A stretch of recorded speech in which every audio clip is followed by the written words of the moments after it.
gente parou de falar assim, vamos fazer isso com 3D, vamos fazer isso com IA. Antigamente eram 2 serviços separados, sabe? Cliente que tinha um orçamento mais alto, a gente fazia totalmente 3D. E o cliente ali menor, talvez uma marca que está começando, uma marca local, não tem como encaixar no orçamento esse 3D, vamos tentar fazer em IA, sabe? Mas hoje em dia a gente mudou um pouco esse posicionamento e parou de ver IA como uma coisa separada, sabe? Importante todos fazerem também, tirar esse princípio de que porque é feito com IA tem que ser mais barato, sabe? A parte mais difícil é ter a ideia, ter a visão estética, a história ali que vai contar. Não é tão fácil como parece, né? Não é só jogar ali um prompt, tem que tentar 1000 vezes até sair como você quer, e também os créditos não são baratos. Às vezes o cliente acha que não vai ter custo porque é com IA, mas às vezes a gente acaba gastando mais do que gastaria com 3D, por exemplo. Será que ainda dá tempo de eu aprender IA, sabe? A gente às vezes está numa bolha e acha que aquilo é toda a realidade, sabe? Tá muito no começo, quem entra agora vai ter um caminho brilhante pela frente, porque as empresas recém estão começando a adotar isso, entendeu?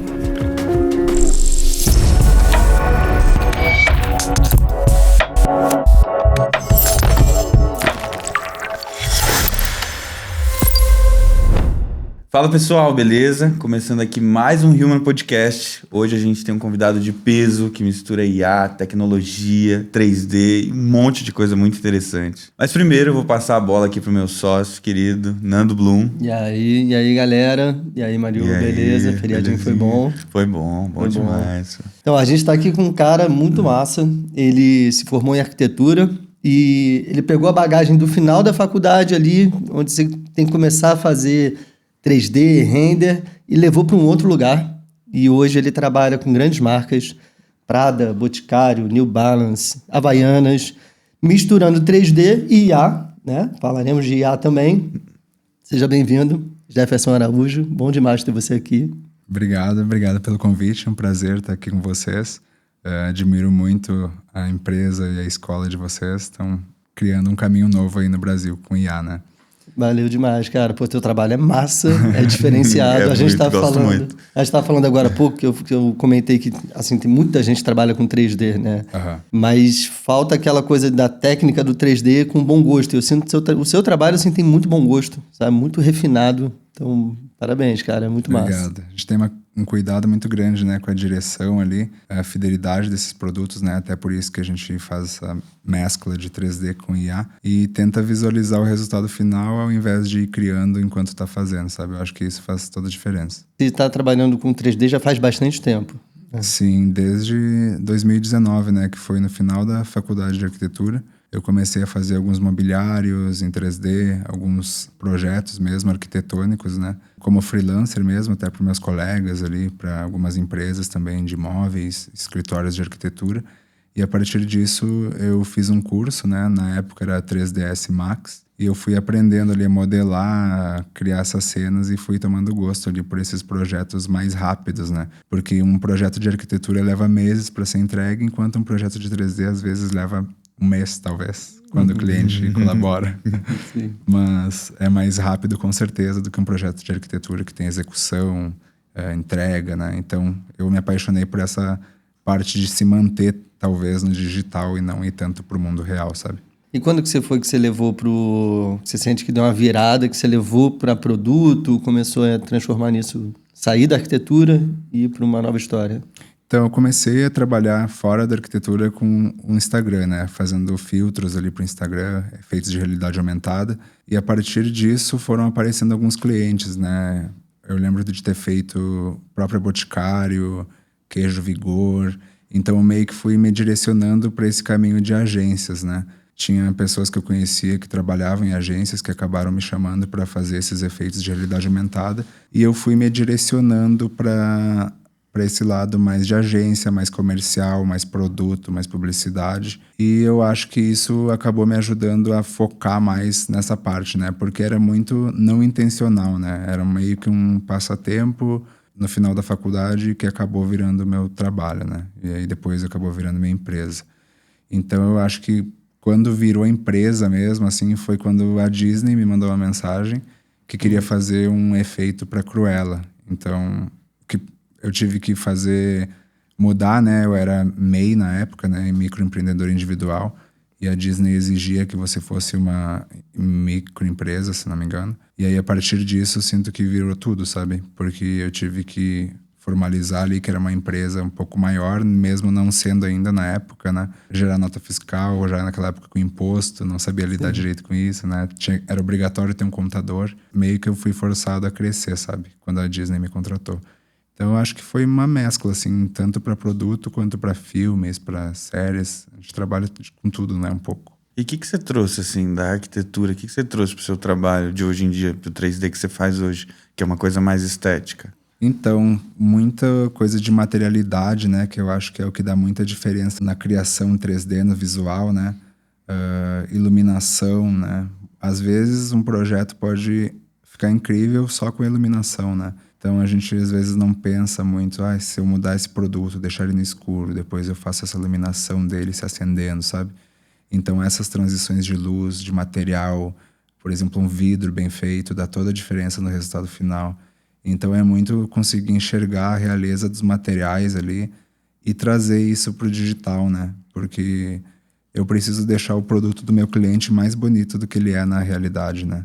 Então, eu preciso entender como que funciona um vidro, como que funciona um concreto, como que ele pode ser representado, os grãos deles, as texturas. Então, é tudo muito minucioso, sabe? E isso da arquitetura me trouxe bastante bagagem.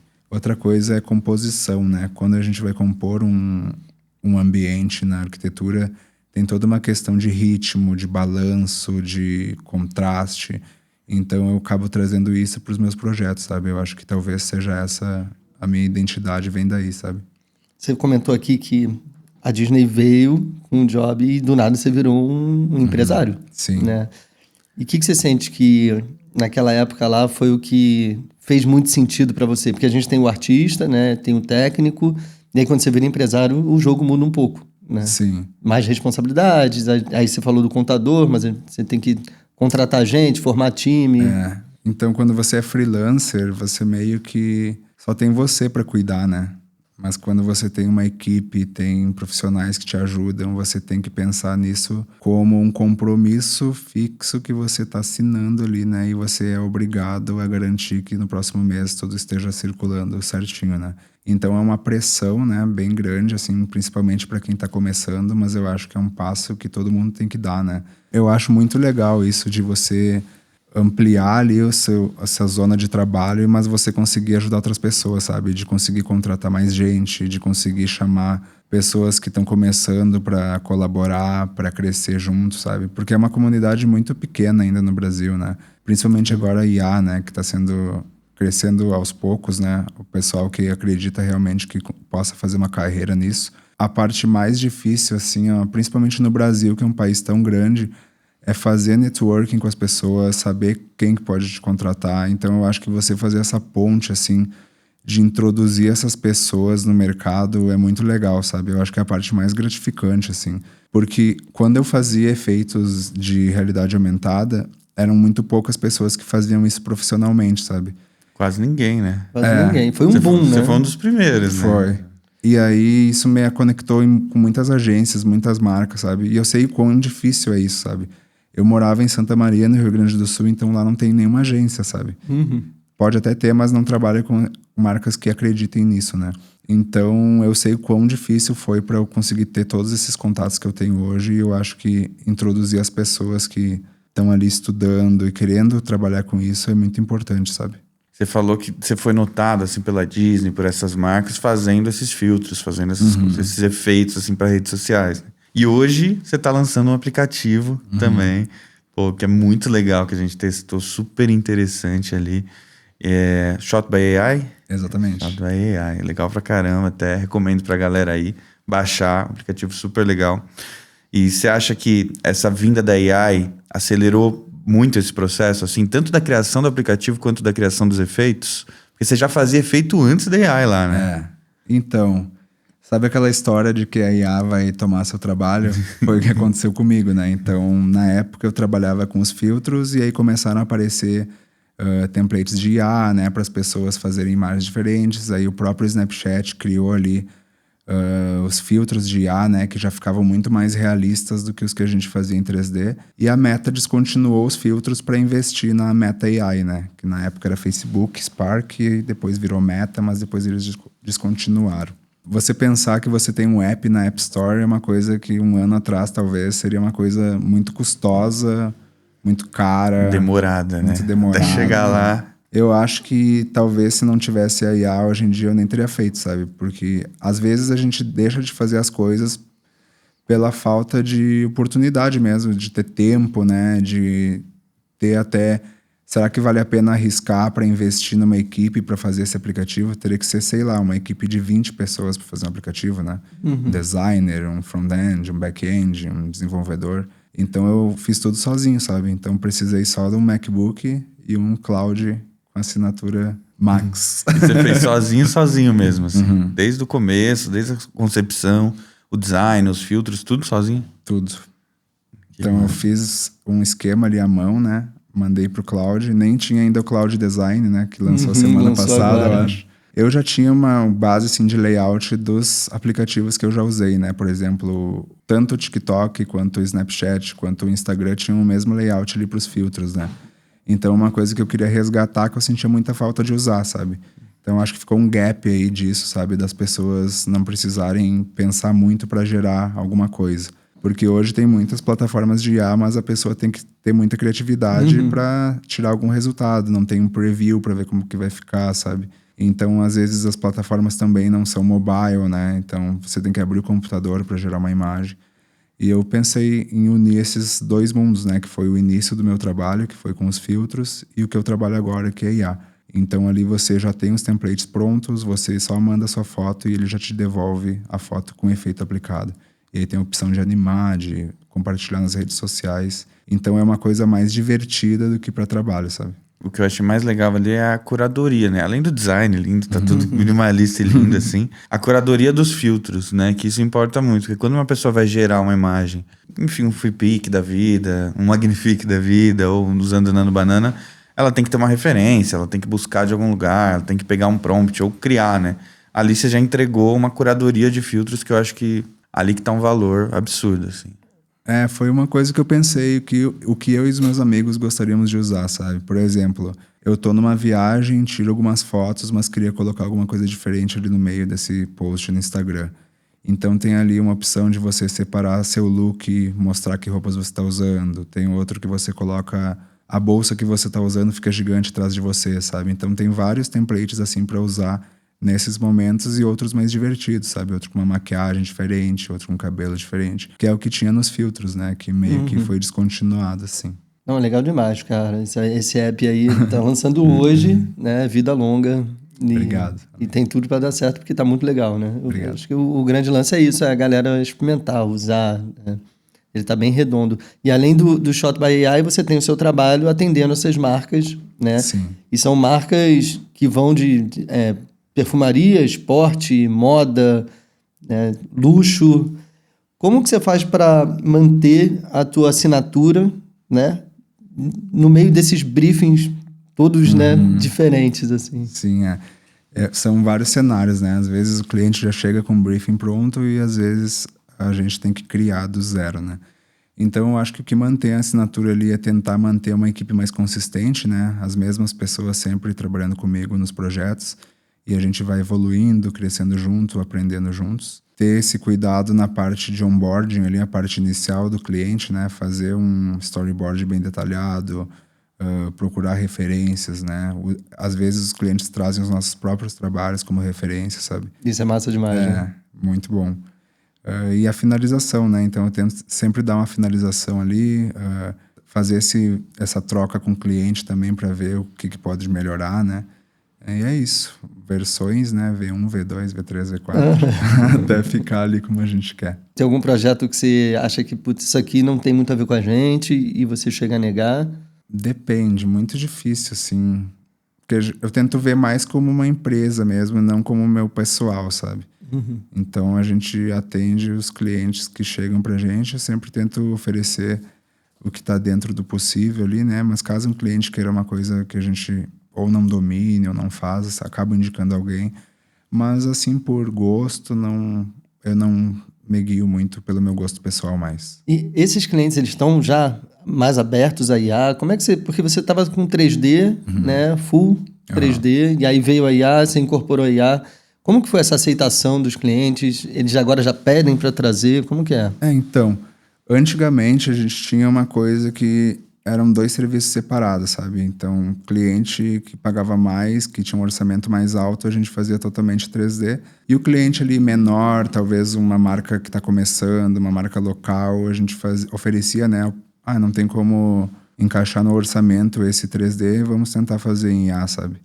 Mas hoje em dia a gente mudou um pouco esse posicionamento e parou de ver IA como uma coisa separada, sabe? Então eu acho que o que importa mesmo é o resultado final, né, do nosso trabalho, não importa qual a ferramenta foi usada.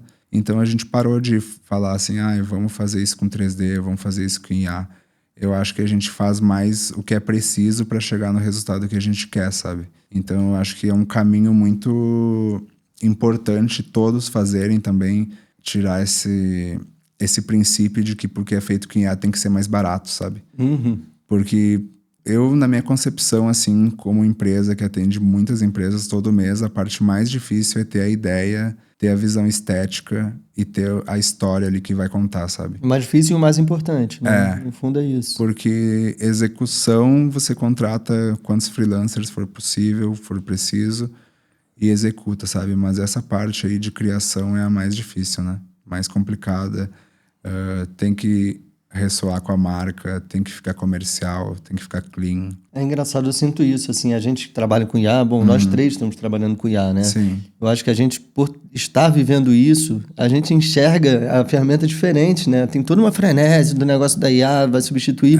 Cara, tem um monte de trabalho que a gente botou 3D porque ia ficar muito melhor, ia ficar mais prático, ia ficar mais fácil, mais assertivo. E tá tudo bem, tá tudo certo. E não é tão fácil como parece, né? Não é só jogar ali um prompt e tirar a imagem. Muitas vezes tem que editar, muitas vezes tem que tentar 1000 vezes até sair como você quer. E também os créditos não são baratos, né? Então, às vezes o cliente acha que não vai ter custo porque é com IA, mas às vezes a gente acaba gastando mais do que gastaria com 3D, por exemplo. Sabe? Às vezes os créditos ficam mais caros que contratar um freelancer. Exatamente, exatamente. E, cara, Photoshop pra caramba. Assim, às vezes é mais jogo corrigindo Photoshop do que ficar gerando de novo, assim. Então a gente tem Retoucher também pra isso. E também o tempo, né? Às vezes não sei se pra vocês acontece isso, mas pra mim tem dias que parece que a IA tá burra, sabe? Então é melhor desistir. Tem dia que eles dão uma nerfada. É melhor desistir e tentar no outro dia, sabe? Sim. Então, às vezes tem essa concepção também de que porque é com IA vai ser feito muito rápido, vai ser feito pra amanhã, entendeu? E às vezes a gente precisa fazer a primeira versão e dormir, descansar e olhar de novo no outro dia, né? Experimentar mais, às vezes vem uma ideia completamente diferente, a gente testa e dá muito melhor, sabe? Às vezes uma mudança no prompt que você faz muda todo o resultado, né? Então tem que ter muito tempo para experimentar, para ficar bom. Não, e até por experiência própria, assim, os diretores de marketing de marca grande geralmente costumam evitar risco, né? Não experimentar tanto. Mas a gente estava conversando aqui antes e você falou que as marcas costumam embarcar nas suas experimentações, né? Qual que é a magia para isso, assim? Tem um caminho para isso? É que eu acho que os meus clientes me encontram muito pelo Instagram, né? Então, eu acho que ali eles já veem um pouco do meu trabalho no meu perfil. E quando eles abrem meu site, tem uma diversidade de coisas lá diferentes, né? Com umas marcas que já são conhecidas, né? E aí talvez o cliente veja que aquela outra marca experimentou e sinta vontade de experimentar também, sabe? Eu acho que é uma questão muito de você publicar os seus trabalhos, né? Porque cada um tem um estilo, né? Por mais que sejam as mesmas ferramentas, às vezes, cada pessoa tem o seu próprio estilo e eu acho que a marca acaba procurando ela para dar continuidade, né? Eu vejo meio que como um investimento no artista, né? Então, a marca meio investindo, assim, naquele estilo. E tenho visto muito isso crescer, sabe? Principalmente nas marcas de luxo, né? De contratarem um criador e deixarem o criador o mais livre possível para aquilo se tornar mais uma peça de arte do que uma peça publicitária, né? Porque as marcas têm muito equipe de criação interna, né? Então, se eles forem criar algo totalmente engessado, que a marca já faça, faz mais sentido eles fazerem interno do que contratarem um estúdio ou um artista. Eles já têm esse material mais engessado, Sim. né? Eles querem justamente uma coisa que vá furar uma bolha ali, né? Exatamente. Realmente aparecer como arte. E você trabalha com 3D e IA, Acho que é legal passar para a galera que está assistindo, né? Onde que entra cada um, como que você integra os dois, né? Como que você tem trabalhado essa integração? Então, o 3D é muito importante, principalmente nas partes iniciais, né? De gerar os primeiros frames, então tem que ter um rótulo perfeito, tem que ter um design, por exemplo, uma tampa, que é muito diferente, tem que estar perfeito. Então é muito importante renderizar tudo em todos os ângulos para ter uma fonte para a IA poder trabalhar, né? Então a gente geralmente modela esses produtos, tira todas as vistas dele e a partir daí começa a experimentar com IA. Coloca rótulo, tudo, acerta tudo certinho. Tudo, tem que ficar o mais perfeito possível, aí o cliente aprova essa fase e a gente passa para a próxima. E a IA entra... Nas experimentações, então, por exemplo, a gente quer fazer uma imagem que levaria um mês para fazer, né? Sei lá, um perfume no deserto. A gente faz só o 3D na posição certa e o restante a gente faz tudo com IA. O background agora é Exatamente. praticamente IA, né? E hoje a IA já consegue entregar uma coisa que... Você acha que as peças de IA, ela consegue entregar o valor de uma peça de alta costura, assim, sabe? Consegue entregar uma coisa high-end para uma marca de luxo, mesmo sendo feita com IA? Sim, inclusive tem várias marcas que estão usando isso, né? Gucci, Balenciaga, eles estão usando bastante IA, até para criar essas situações mais inusitadas e impossíveis de serem feitas na vida real, né? E eu também acho que fazer uma estética IA é legal, sabe? Então, às vezes eu sinto falta dos dias iniciais lá, que a gente tinha aquelas coisas estranhas, sabe? Eu acho que casa com algumas ocasiões, alguns momentos, sabe? A Maison Kitsune fez uma raposa caminhando pelas ruas de Paris toda com IA, sabe? Então, aquilo ali levaria meses para ser feito com 3D, sabe? Então, possibilitou eles terem um timing para conseguir publicar aquilo ali a tempo acho que era Fashion Week, alguma coisa assim, sabe? Eu acho que o timing que ajuda essas marcas a produzir conteúdo ajuda muito, né? Essa questão da IA. E, com certeza, hoje em dia a gente tem modelos de geração de imagem que são muito fiéis, né, aos inputs que a gente coloca ali. Então, é muito saber fazer o prompt e ter os inputs ali em alta resolução para a IA conseguir entender os detalhes dessas peças. Antes o rótulo ficava meio estranho, os detalhezinhos ficavam meio difíceis ali, né? Agora já tá rolando tranquilo. Sim, a gente já fez, inclusive, um lookbook, né, para uma marca que ela fez as fotos das roupas nas fábricas, assim, na fábrica, né? E a gente colocou em modelos ali criadas por IA essas roupas para ela usar no e-commerce. Então, transformou tudo em fotos em estúdio e em modelo, sabe? Então, ficou bem legal. Você comentou, né, de usar IA para chegar em lugar... uma distopia, assim, né? Quando você falou a bolsa gigante, e a gente viu muito essa onda do fake out of home, né? Isso ainda tá rolando, ainda tem muito pedido, ainda tem impacto. Sim, sim. Tem menos impacto, né? Porque tudo que é novo gera uma comoção mundial, né? Mas eu acho que o fake out of home foi muito para um caminho que acabou se repetindo muito, né? Então, vamos fazer alguma coisa gigante em algum lugar de São Paulo. Mas eu acho que quando tem um roteiro mais diferenciado, quando tem cortes, tem cenas, acaba trazendo um impacto maior, né? Não para tentar enganar ali o consumidor que aquilo realmente está acontecendo, que era a intenção inicial, né? Mas eu acho que você integrar a sua cidade ali com a sua marca acaba trazendo algo de pertencimento para quem está assistindo, né? Eu sinto falta do real out of home, assim. Isso lá antigamente, lá no início, essa era a intenção, né? Das novas mídias. De usar a rua de uma forma diferente. E aí, bom, fake out of home, mídias digitais, fez muito sentido. Mas eu sinto falta do real, assim, da bolsa gigante no meio da Paulista, sabe? Até a gente tá fazendo agora, não posso falar que marca é, mas a gente tá fazendo um fake out of home para anunciar um out of home, sabe? Então vai ter um boneco que vai caminhar por São Paulo, mas esse boneco realmente vai estar nas ruas de São Paulo depois, sabe? Legal. Então acho legal essa mescla também para dar vida, aquele objeto que pode estar inanimado na vida real, mas você já guarda aquela memória de ter visto ele animado, sabe? Então cria essa conexão. Bom demais, né? E sair do digital pro físico, puta, é bom demais. E seu estúdio cresceu junto com um mercado que praticamente não existia, né? Quando ele nasceu. Hoje já atende um monte de marca global e tal. Como que você faz para proteger a essência dele, né? À medida que o estúdio vai crescendo, assim? O que não pode ser terceirizado? O que você ainda tem que pôr a mão para sair do seu jeito? Sobre terceirizado, é bem difícil, porque eu tento trabalhar sempre com as mesmas pessoas, sabe? Então acabou meio que ficando uma equipe fixa, né? É bem difícil, assim, ter um ciclo muito grande de pessoas entrando e saindo. É mais quando a gente precisa de ajuda em algum objeto, algum prazo muito apertado, né? Mas então, 90% da equipe é sempre a mesma, sabe?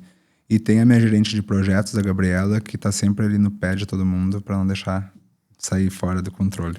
Isso é o mais importante, sabe? Ter essas etapas ali organizadas. Eu consegui visualizar tudo antes de ser entregue.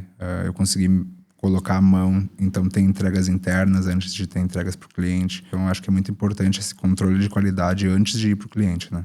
E tem algum detalhezinho ali no meio do processo que você não deixa de pôr a mão? Por exemplo, eu aqui... Quase toda vez tenho que mexer um pouquinho na cor para ficar do jeito que eu quero. Sim. Tem algum detalhezinho ali no meio do processo, uma textura, uma coisinha que você sempre tem que botar a mão? Nem sempre eu coloco a mão porque não dá tempo para mexer em tudo, né? Mas eu dou a minha opinião.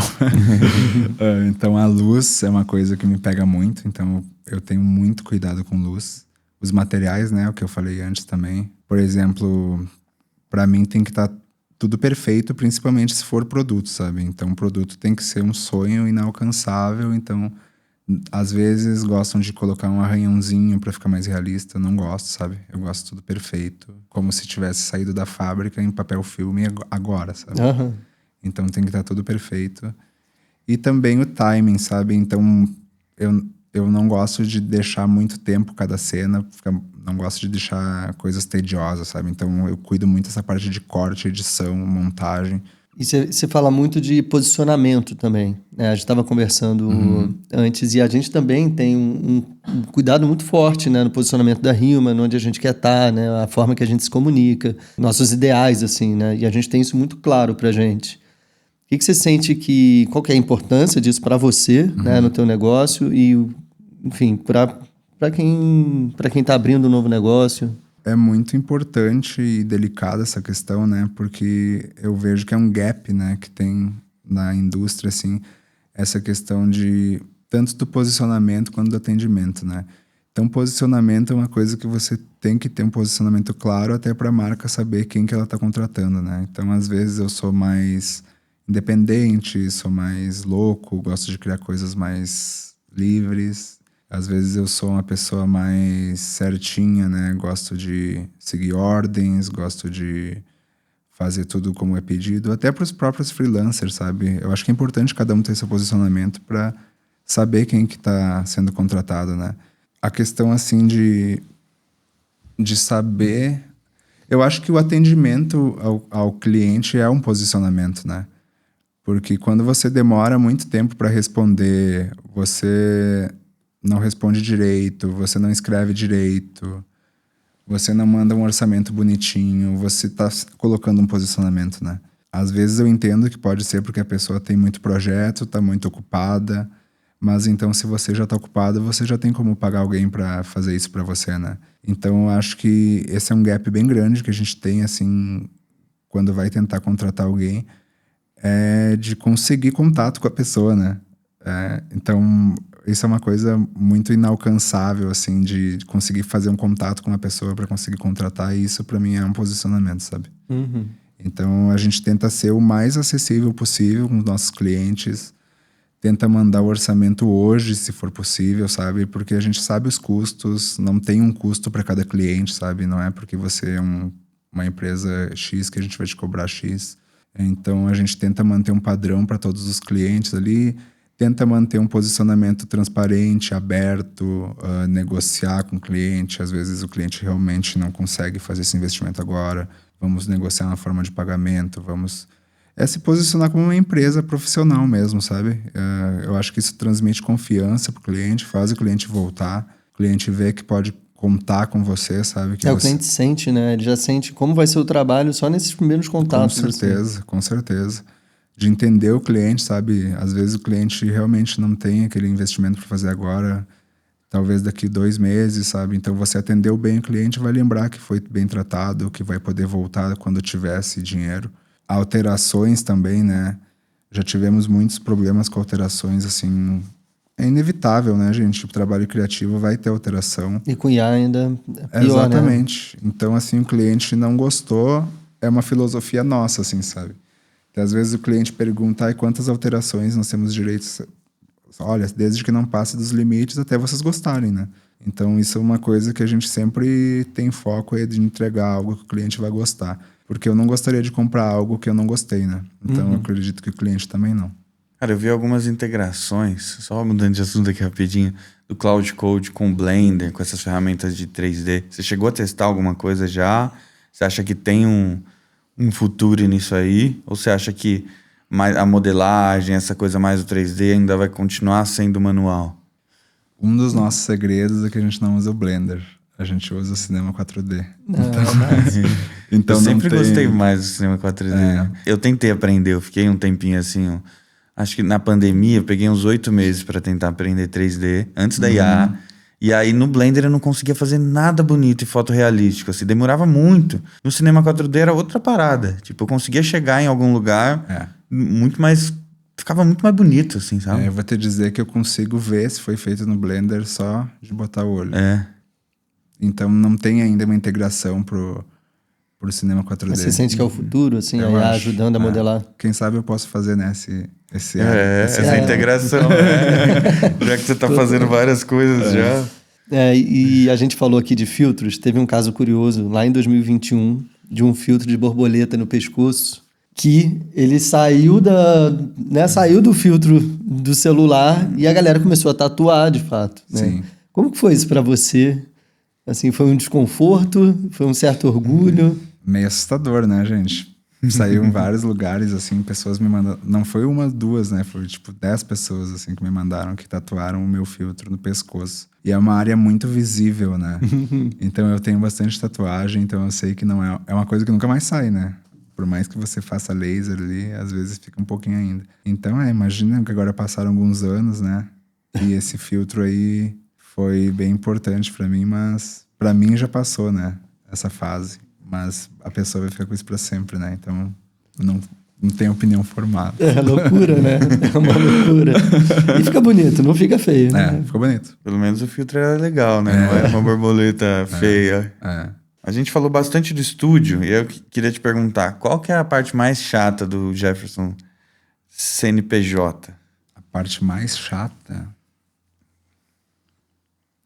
Eu tenho a minha aqui do Nando CNPJ. A gente, como Rima, cara, financeiro, tudo que é contabilidade financeira, cara, não posso passar longe, né? Mas, assim, não é a coisa mais legal do mundo.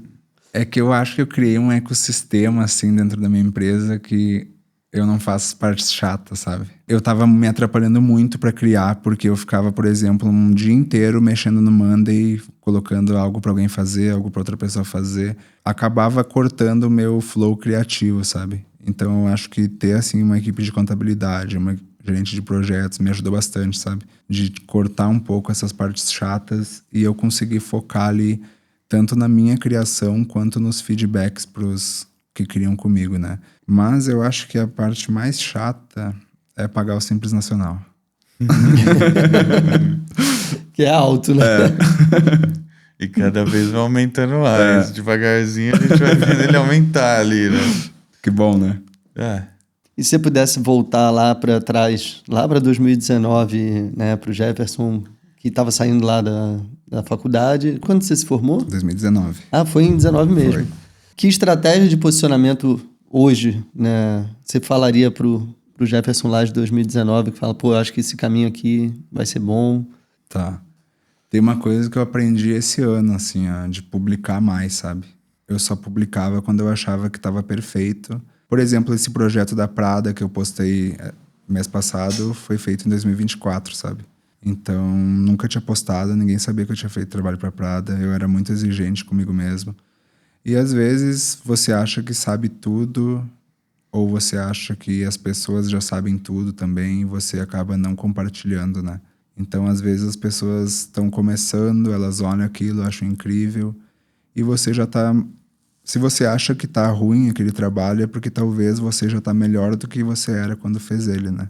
Mas ele não está ruim, né? É só você que tá com a visão mais afinada. Então eu acho que você publicar mais, aparecer mais, falar mais com o seu público, ajudar as pessoas é uma coisa que eu sempre gostei, sabe? Vocês fazem muito isso, né? Faz muita diferença na vida das pessoas ali, poder aprender, ter acesso, né? Principalmente em português, né? A gente entra muito numa bolha de achar que todo mundo sabe inglês, mas muito pouca gente que sabe inglês. Então ter conteúdo em português, assim, é fundamental. Então eu acho que eu apareceria mais, assim, mostraria mais o que eu faço.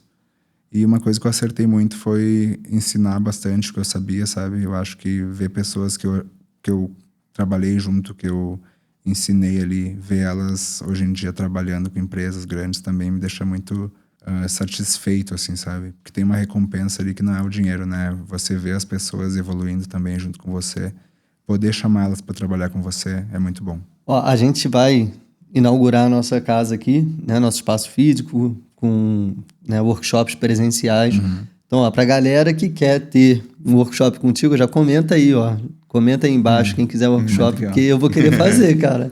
tá. Pô, seria massa, hein? Eu também entro nessa turma aí. Então tá, aguardo o convite. Já Vamos fica aqui o afirmar. convite aqui ao vivo. Convite aceito. Coisa linda. Ó, então comenta aí, porque a gente já forma uma turma, né? 25 pessoas já enche a turma aqui. Combinado. Vamos pro bate-bola, então? Bora. No finalzinho a gente sempre faz um bate-bola, perguntas rápidas. Então, qual ferramenta de IA que você mais usa no dia a dia? Vai dar briga aqui, hein? Porque vou ter que falar dois, tá? É o Flora e o FreePic. E eles são parecidos, né? Porque São. Spaces e... Mas aqui eu sou parceiro dos dois, então Justo. não quero que ninguém cancele comigo. Boa, justo. O que você acha que a IA nunca vai ser capaz de fazer? Trazer, assim, a experiência de visão de mundo de cada criador, sabe? Eu acho que traz todo o resultado ali é tu, sabe? Que tu viveu, tua família, teu passado, tuas viagens, que tu gosta. Então, até mesmo trabalho comercial, né? Você consegue trazer um pouquinho de você ali. Então, eu vejo que tem um pouquinho de cada pessoa que criou ali naquele trabalho. Quando eu contrato uma pessoa para trabalhar comigo, tem um pouquinho meu, um pouquinho dela, sabe? Então, acho que isso, não importa a ferramenta, sempre vai ter um quê ali de cada pessoa naquele trabalho. E tem uma marca brasileira que você curte, assim, admira por posicionamento? Eu gosto bastante da Missy, então uma valorização ali do nacional, né? Que às vezes a gente vê muitas marcas tentarem ser internacionais antes de ser nacionais, né? E o Brasil tem tanta coisa assim para mostrar, para explorar, que eu acho legal a gente exportar o Brasil ao invés de tentar trazer o internacional para dentro do Brasil, né? Pô, e que desfile lindo, hein? Lindo, Esse né? último foi Maravilhoso. absurdo. Pô, também, né, aonde foi e tudo. Exatamente. E, por fim, o que vai ser do Jefferson Araújo? Estúdio, pessoa, Shot by AI daqui a 5 anos? Consegue imaginar? Nossa, é bem difícil, né, gente? Não sei vocês, mas eu sinto que a gente acha que vai crescer 10% em um ano e cresce 200, né? Porque muda muito, as tecnologias mudam muito. Então, assim, ó, eu vejo muita gente crescendo junto também, sabe? Em um ano, assim, parece que tudo mudou já, né? Você olha para trás, assim, era outra coisa. Então, 5 anos, assim, é impossível de pensar, né? Mas eu quero muito ter um espaço físico, adorei de vocês, tá muito bonito. A sala de aula tá linda também. Então, acho que é muito legal de ter essa troca humana, né? Pessoalmente ali com as pessoas, você tá conversando, você tem uma rotina, você vê. Porque hoje em dia a gente faz todo mundo home office, né? Cada um em uma cidade. Então, eu acho que um espaço físico seria legal, né? E continuar criando, né, gente? Com as tecnologias que estão por vir, né? Se em um ano cresceu tudo isso, imagina em 5. Vai ter muita coisa nova. Vai ter muito inimaginável. E aí tem os dois lados da moeda, né? Tem aquela coisa das pessoas que estão ainda... Putz, essa evolução. E tem o lado libertador de você conseguir fazer o que você quiser na tua cabeça, né? E tem uma coisa também que eu li esses dias. A gente às vezes pensa, né? Eu não, mas as pessoas pensam, né? Será que ainda dá tempo de eu aprender IA, sabe? Já tem tanta gente no mercado, já tem tanta empresa de IA. Será que ainda dá tempo? Mas eu li esses dias que 20% das pessoas têm ChatGPT instalado, sabe? Então, a gente realmente, às vezes, está numa bolha e acha que aquilo é toda a realidade, sabe? Então, acho que está muito no começo. Quem entrar agora e começar a aprender IA agora vai ter um caminho brilhante pela frente, porque as empresas recém estão começando a adotar isso, entendeu? Realmente precisa muita gente para trabalhar, né? Vocês devem saber que não é tão fácil de achar pessoas para colaborar, né? E agradeçam que quem está entrando na IA agora está entrando pós-Nano Banana. Antes, exato. você que sabe sofrimento, bem, né? era um inferno. Então agradeçam. Tem que incentivar muito a galera a entrar mesmo. A gente vê isso para procurar creators novos para o nosso estúdio. E raramente a gente acha creators bons, né? Quando a gente acha, a gente já pega e fica aqui com a gente. Mas raramente a gente acha, assim. Acho que esse mercado tá começando, tá muito no começo. E realmente tem muito para crescer aí. E a gente tem visto muito aluno que está virando mesmo assim a vida por causa de estudou IA, praticou, entendeu como é que funciona. Você sabe que não é nenhum bicho de 7 cabeças. Sim. E que, cara, conseguiu se recolocar no mercado, sabe? Vários alunos, né? Com histórias muito massas. Então, por exemplo, 3D é uma coisa que eu para ser sincero, eu tentei desistir umas 6 vezes, sabe? Até conseguir pegar, sabe? Então, hoje em dia, você consegue fazer um modelo 3D ali com IA, sabe? Então, às vezes, a pessoa não tem aquela skill que ela queria ter, não consegue aprender de jeito nenhum, mas com a IA ela possibilita criar uma coisa que ela imaginava na cabeça dela, sabe? Então, eu acho que, às vezes, tem muitos artistas aí que não tinham o conhecimento necessário, mas conseguem fazer essa direção criativa, essas explorações ali com a IA, né? Então, eu acho que vai revelar muito talento também, né? Não fica tão preso numa bolha ali que estudou 3D desde jovem e possibilita até essas recolocações no mercado, né? De pessoas que até não querem mais trabalhar com o que trabalham ou que querem mudar de área. Então, eu acho bem importante. Ó, pra gente finalizar, passa pro pessoal ali teu Instagram, como que faz pra baixar o aplicativo que lançou hoje. Passa pra galera que vai ser legal. Então, o meu Instagram é Jeff Araújo, J-E-P-H Araújo. O Shot by AI tem um link na minha bio para fazer o download ali, @shotbyai.app. Ele está disponível apenas para iOS no momento e ele vem com 3 gerações grátis, então vocês podem experimentar ali gratuitamente as 3 primeiras fotos. E usem muito, galera. Usem muito, que é legal pra caramba. É isso, galera. Pô, papo bom demais. Obrigado. Valeu demais. Prazerzão. Obrigadão. E faremos, tá? Vamos conversar sobre o curso. Combinado. Tô ansioso já. Valeu, pessoal. Você que assistiu todo esse episódio. Valeu pela parceria e a companhia. Espero que tenham curtido. E acompanhe a gente toda semana, toda terça-feira, um episódio novo no Human Podcast. Sigam a gente no Instagram, sigam a gente nas redes. Enfim, tem muita coisa boa por vir aí. Valeu. Valeu. Valeu, obrigado.